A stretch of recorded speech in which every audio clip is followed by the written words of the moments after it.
theyeshiva.net. If I show up at a certain person's office or in the bank, what are you here for? But when I go home, nobody says, hey, why are you here? Home is the organic, natural place of a person. They say home is also a place where when everybody says no to you, they have to let you in. What is home? Yes, we have our homeland, Israel, and yes, we have homes throughout the diaspora. But our current reality is complex. Israel's at war, and anti-Semitism is rising around the world. So what does that mean for us? What does that mean for this question of home?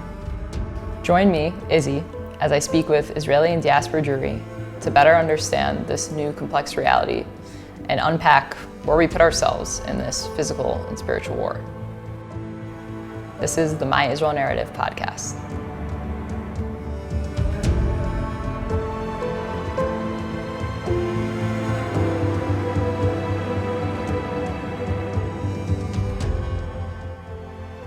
Everyone, so today we are very fortunate to be sitting here with Rabbi Jacobson, who is, it says in your bio, but I was going to say it before I read your bio, one of the most sought out speakers in the Jewish world, and also understand speaks in the non-Jewish world, really all over. I personally heard you speak in Yerushalayim. I was just telling you a little over a year ago, and it was one of the most impactful, powerful shiurim talks that I heard, and a lot of people that tell me that they listen to you, they just say it gives them so much comfort, so much tachama, so much strength.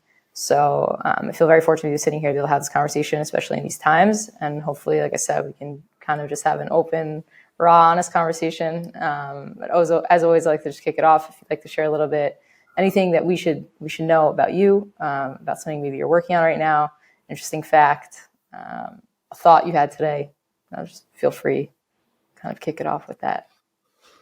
Well, thank you, Izzy, for the privilege and the invitation and for your kind and gracious introductory remarks. I learned something this morning before my prayers that was very, very powerful for me. And if you want, I'll share it. It was basically, we're finishing now in the Torah reading. We're completing now the book of Genesis, the book of Bereshit. This week, the entire Jewish world in Israel and across the diaspora will be reading the last biblical portion of Genesis, known as Vayichi, which describes the death of Jacob and Joseph. And we go into the book of Exodus, which begins the story of the Egyptian bondage, the first massive Jewish collective exile. And one of the teachings I was reading was the uniqueness of Joseph versus his brothers, why there was such a misunderstanding in the first Jewish family. And the reason is, it's very, very powerful spiritual idea from one of the greatest Hasidic masters. And he says that all the brothers of Joseph, just like the patriarchs, they were shepherds. They all chose the vocation of being shepherds. And the reason is, because when you're a shepherd, you're completely segregated from the hustle and bustle and the pressures of the daily grind of life. They were not involved in commerce, not even farming, because that takes a lot of work. Rather, they would spend the day with their sheep, with their flock. And as their sheep were pasturing and getting the nurture and the food and the water they need, they could sit in intimacy and meditation in complete oneness with their Creator. Joseph, their brother, was completely opposite. He already dreamt of success. And ultimately, he would go down and he would become the prime minister of the superpower of the time, in which he would be completely enmeshed in worldly affairs. He wasn't an isolated shepherd living in nature, looking at the heavens, enjoying the water and the landscape, and just connecting with his soul and the cosmos and the energy of the world. But he was enmeshed and immersed in all of the pressures of what it is to run the economy of the most powerful country in the ancient world, Egypt. So for the brothers, it was very hard to relate to him from a Jewish perspective. How can you be part of the Jewish spiritual tradition when your entire trajectory of life represents a completely different vision? What they didn't understand was that Joseph's unique power was that even as he was completely immersed in the daily pressures of life, he could still retain his absolute intimacy with the divine without compromising his values and his soul. He had that power, that fortitude, that spiritual clarity to be fully present in the world and yet completely not defined by the darkness, not pulled down by the externalities and by the deceptions and by the fakeness and by anything that really takes you away from the true clarity of your inner soul. So that was extremely moving and emotional to be able to see that, because I think in our own lives, we all have this struggle, especially in today's day when we're pulled so many different directions. You just pick up your phone in the morning or at any point. There's first of all 100 clips waiting for you. So at least if it would be my clips, not so bad. Some clips are not always on the same, I would say, have the same spiritual message. And it's so easy to be pulled in, and then darkness defines us rather than light. Instead of being leaders, we become victims to whatever the next clip or the next WhatsApp or the next piece of news or the next message, lures us into. That ability to be able to be present in the world, hear the news, be connected to our brothers and sisters in Israel and the world over, and yet completely anchored in who we really are, I think is something for me that is extremely important and very vital for us to fulfill our mission. During these times, leaders cannot be defined by others. They have to set the agenda. If not, they just become victims of whatever is happening around them, and it's not always to the benefit of our people. No, what you're saying is, it's making me think, maybe it's a little excuse I use for myself. But I was explaining to you, so I was living in Israel the past 3 years, and a lot of times we say when you're in Israel, you feel the Kedusha, you feel the Shem, you feel, even if you're not religious, you just feel this clarity, this light that you're speaking of so much more easily.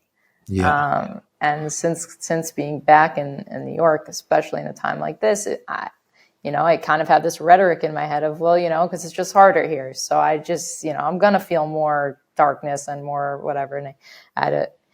But I guess my question is, how do we really hold on? How do we bring, and it's crazy because people here, I guess right now people are looking at Israel and they're thinking, well, there's so much darkness there, and there is. But we also know that what's happening there is so immense, is so, like, the light that's being unearthed is so great that it really is trumping the darkness in a lot of ways. And it's fascinating. Recently, there's a tremendous quest for Aliyah. Many Jews. I have a lot of questions about that. Now are looking to go to Israel. It's beyond. It's incredible. But I think you're addressing one of the key issues of Jewish history. It's back to Joseph and his brothers. Joseph's brothers had the spiritual luxury and the privilege of living with their father Jacob in the Holy Land. Joseph was sent into exile not by his will. It's not what he chose. His brothers threw him into a pit and sold him into slavery, and he ended up in prison, and then he ended up becoming the prime minister of Egypt. But the power of Joseph was that he understood at every step of the way that he was on a mission. He was not placed there by mistake. This was a divine mission, clearly orchestrated in order for him to ultimately be able to save the world from famine and to save his own family from famine. And that is the uniqueness of Joseph. In fact, there's a very moving moment at the end of Genesis, this week's in the portion of Vayechi. Jacob meets Joseph at the end of his life, and he blesses his 2 children who were born in Egypt. And he brings out, Jacob says, these are the 2 boys who were born in Egypt before I arrived. And therefore they have a special place in my heart, and he treats them as his own children. And basically what he's saying is, these are the only 2 kids to be born in exile without a Jewish environment, without a Jewish family, without a Jewish infrastructure.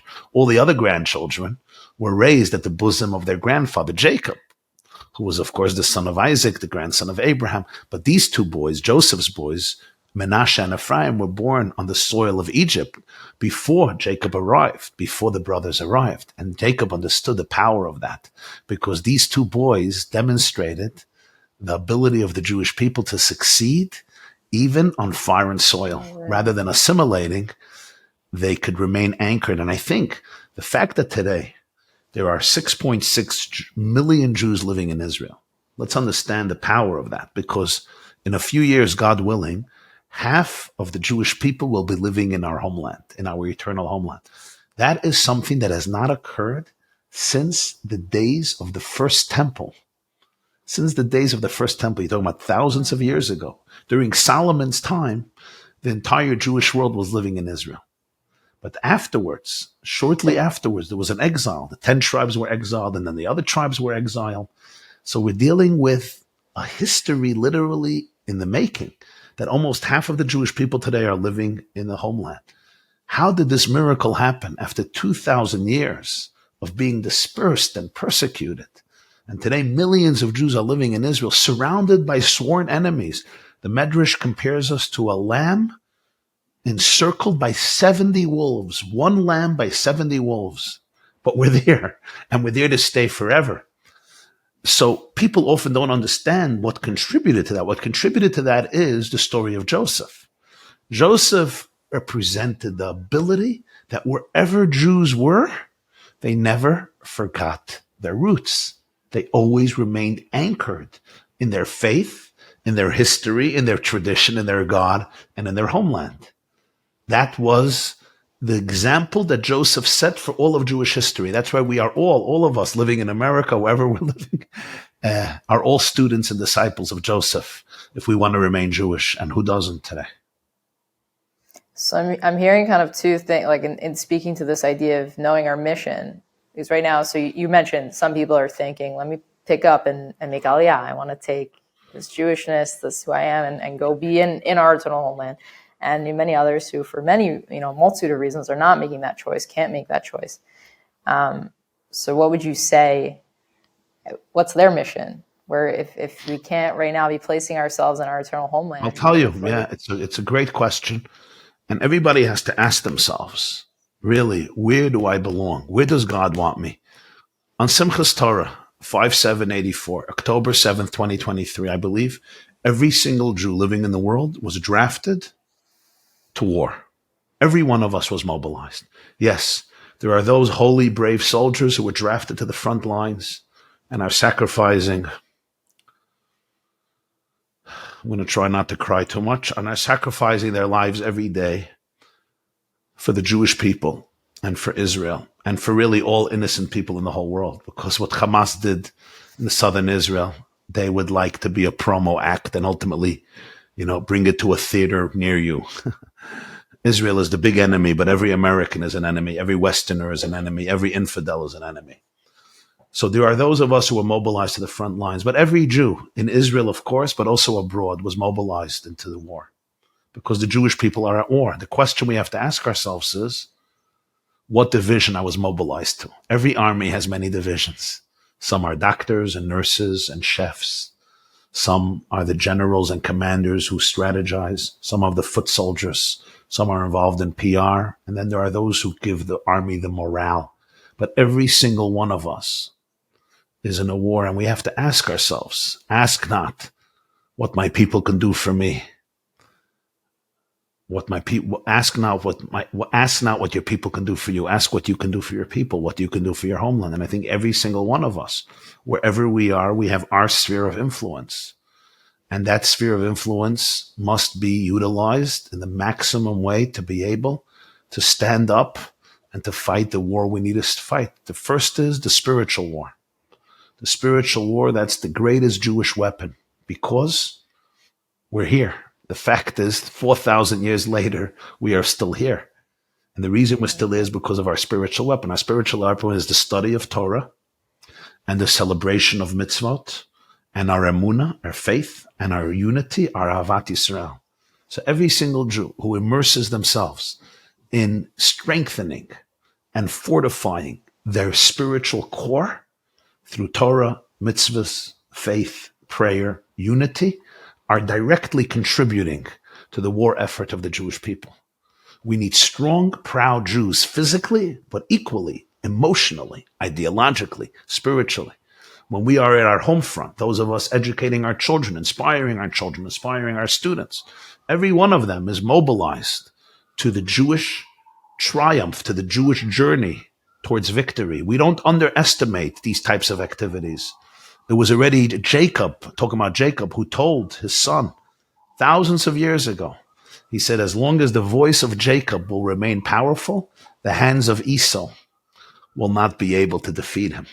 So we don't underestimate the voice of Jacob. That's the voice of prayer, the voice of love, the voice of moral clarity, the the voice of Torah study, the voice of Jewish unity, the voice of faith. Then there is, of course, all those of us who can contribute in many other ways, whether it is leadership, education, supporting Israel, supporting Israel in the United States, supporting our brothers and sisters back home, financially, morally, spiritually, emotionally, every possible way.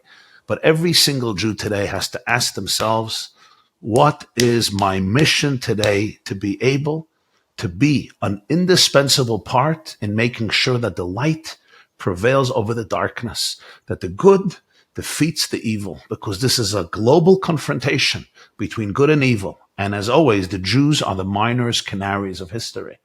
We are the canaries. What's happening in Israel is a little, not so little, is a reflection of essentially a very, very global struggle. And this is the time for good people to rise with resolve and resilience. Do we really expect that? Because isn't there also idea in Judaism, I've heard this come up a few times, especially recently, that like the Jewish people, like we stand alone.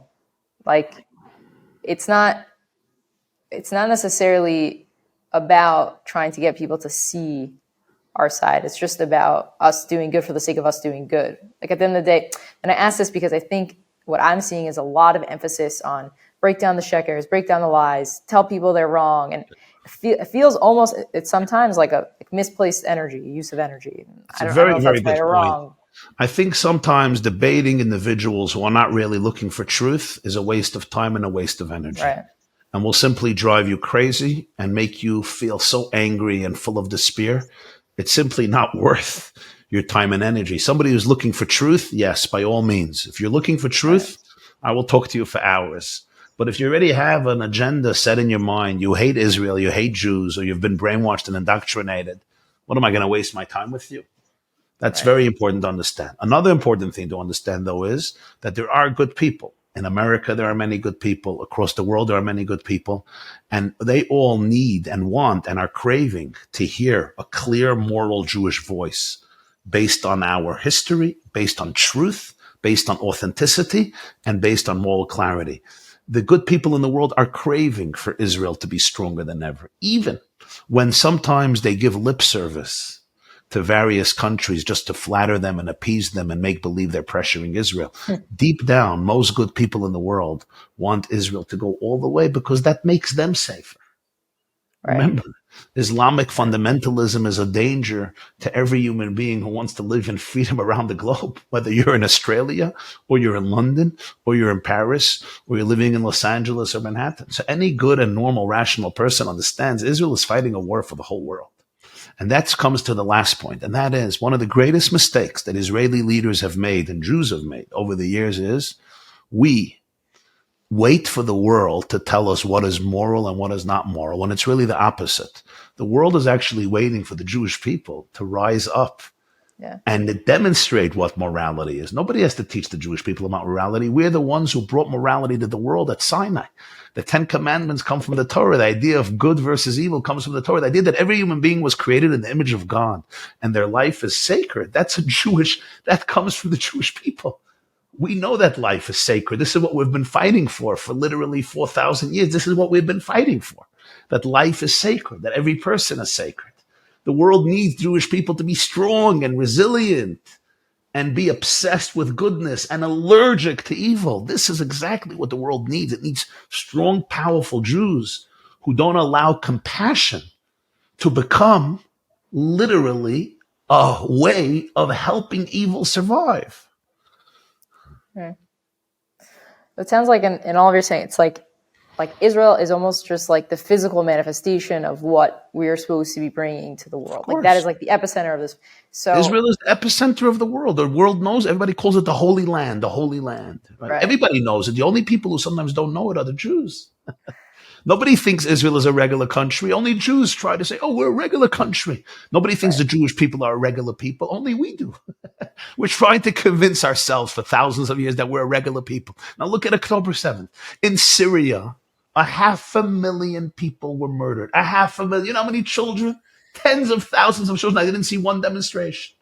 And you know what happened in Darfur? Do you know what happened in the Congo? Do you know what happened in Chechnya? I don't hear any demonstrations whatsoever. What happened in Jordan? People don't even realize how many of their own people Hamas tortures and murders constantly. Who cares? Who demonstrates? Israelis, the Jews care more about the children in Gaza than the Hamasniks. And so many foolish people in the world are busy condemning Israel to protect the people in Gaza who their own people want to murder them, want to slaughter them. So it's so important for Jews to realize what is happening here. The world responds to Jews in a way that it does not respond to any other people. And the reason is because we were chosen by the Creator to be a moral light unto the nations. And what we need to do is shine it, and shine it with resolve and clarity and fearlessness. And you know what happens? The world respects you. Everybody respects you. And people who hate you will hate you regardless. Look now. Israelis were butchered and burned and murdered. You would think they would get the sympathy of peace-loving people, at least for a few days. They're being condemned. The atrocities were blamed on them. 32 universities in the US, places of higher education, places of enlightenment, places we spend hundreds of thousands of dollars to send our children, apparently to get a rigorous education and to teach them how to think. And it's in these places where you have the greatest form of indoctrination, maybe in human history, compared to the Stalin's communism indoctrination or Hitler's indoctrination, where suddenly victims who their entire crime is they're trying to live in peace, they became the perpetrators. And the perpetrators who would like to murder every single Jew became the victims. We have to realize this and stop selling our souls. What's giving me like a lot of strength and hearing your words is I think sometimes recently I've been hearing a lot of this rhetoric of bring the light and be positive and be strong and wear your Judaism on your sleeve. And kind of sometimes I'm like, come on, like, are we just going to ignore what's happened? Like, I don't understand. Like, we're just going to keep, just put on a smile and we're going to poo-poo it away. But it's not. It's really this notion of like, when we own who we are, and I've experienced this in my own life, I'm sure everyone's experienced it in their lives. When you own a decision, when you own something that is, so then everyone backs down. It's like, oh, wow. Oh, yeah, that's really you. And like everybody backs down. Everybody backs down. And the people who hate you and want to fight you will not back down, even if you appease them for 1,000,000 years. Right. Churchill said appeasement is feeding the alligator in the hope that he will eat you last. That's what we've been doing. We've been feeding alligators and crocodiles and keeping them tame, hoping they're going to eat us last. And now they came to eat us. Will we allow ourselves and our children to be eaten? And I'm very fearful for the Jewish people because we have unbelievable resilience and strength, and it comes from a supernatural core. I'm afraid because we have leaders who sometimes don't deserve their citizens. It's painful to say this. Some of the leaders in Israel don't always deserve their citizens. The Jewish people are lions. Nobody has defeated us. And the reason is because we are rooted and anchored in a place of eternity. And when we represent that to the world, everybody is in awe and in reverence. This is exactly what we're supposed to be. The voice of moral clarity, the voice for goodness, the voice for truth, for authenticity. Everybody is dying for it, craving for it, yearning for it. Instead, what we do often is we duck, we become lame, and we try to convince everybody that we're just regular people and we just want peace and we're just this democracy in the Middle East, this only democracy in the Middle East, not realizing that for our enemies, the word democracy in the Middle East is the worst thing. Yep. The worst thing you could be in the Middle East is a democracy. All they want is to destroy you. And we're busy screaming, no, we respect you. We'll give you more. Which means they could kill us more. So a shift of consciousness is so important. And the shift of consciousness is not radical. It's not cruel. It's actually about the ultimate compassion. It's about truth. It's about knowing what is good and what is evil. So I want to take it back for a moment. You mentioned that right now we have, or soon we hope we'll have half the Jewish people living in Eretz Israel. We speak about Eretz Israel as our homeland, as our eternal homeland. But what does that mean on a practical level right now? Does it mean like I'm here in New York trying to build a life somehow amidst all of this.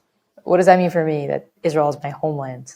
Is it somewhere I'm supposed to always dream of getting to again, or just have in my heart, have in my mind? Is it just to make me feel safe that I have it? Which that answer never satisfies me in the slightest. What's the point? What is this homeland that we're not living in? Excellent question. And this question really defines Jewish history, because remember, for 2,000 years, most Jews were not living in their homeland. Right. Throughout the generations after the destruction of the temple and the Dark Ages, the Middle Ages, there were always Jews in the Holy Land, but very few. Very few. Nachmanides, Ramban, lived in the 12th century, 12th, 13th century. And he left Spain. And he went to Jerusalem. And he says he could barely find a minyan in Jerusalem, barely find Jews. There were Jews throughout the land, but very few and very scattered and not organized and powerless, physically powerless. And yet they called it their homeland. And 3 times a day when Jews prayed, wherever they were, they faced the land of Israel, they faced Jerusalem. And they prayed every single day, bring us back home. In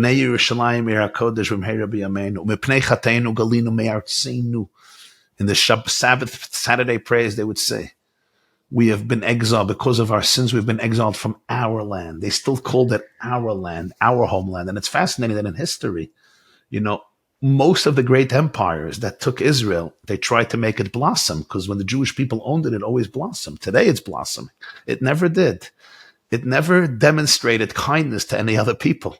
It remained the desert that it is. When the Jewish people live in Israel, it starts blossoming. They turn the desert into bloom.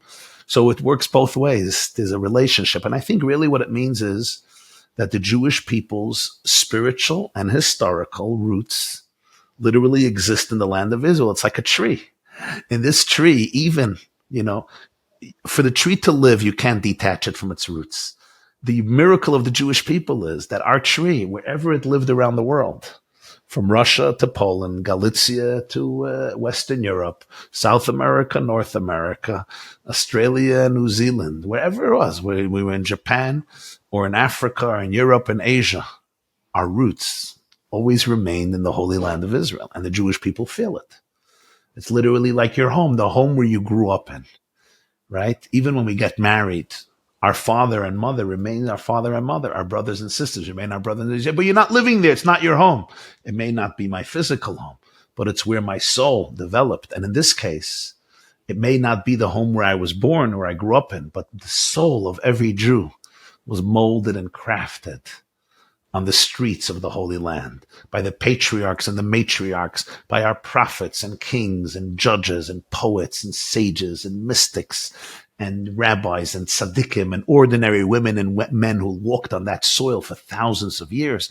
They literally molded the DNA of the Jewish world. So wherever we are connected vertically and horizontally, spiritually speaking, with the Jewish people in Israel, beyond it being a haven of safety, and beyond the fact that after the Holocaust, we realize there's one place in the world that we are entitled to call home, and that every Jew can become a citizen there. And that's critical and powerful and a great miracle. But beyond that, there is an essential connection. It's called between us and the land. It's called Eretz Yisrael.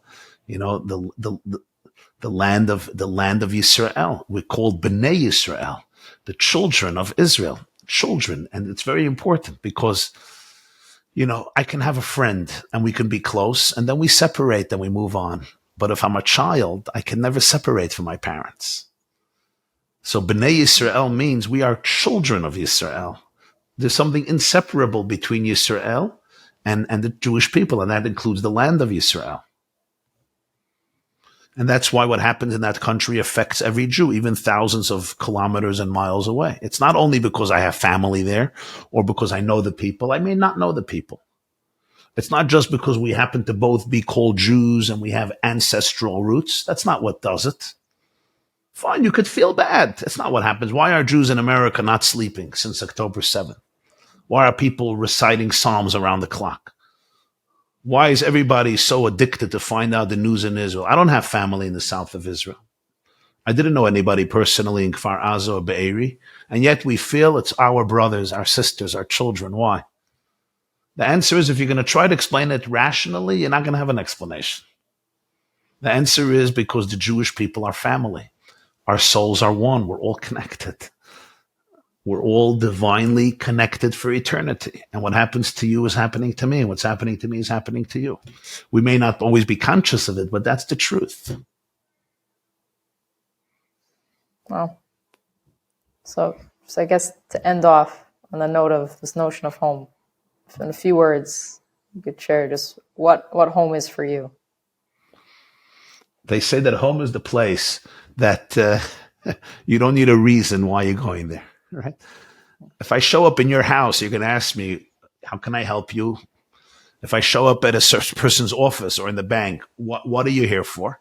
But when I go home, nobody says, hey, why are you here?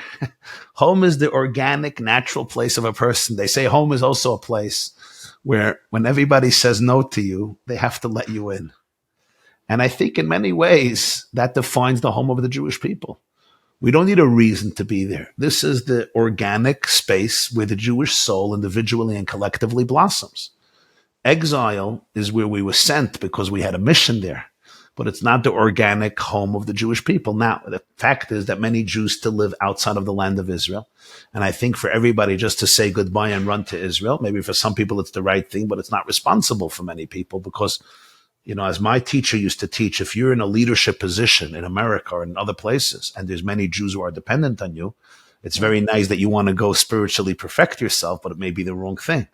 But the fact is, wherever we're living, this remains our home. This is where our souls are connected to. This is where we long to come back to. This is the space where the Jewish people, individually and collectively, were designed to blossom.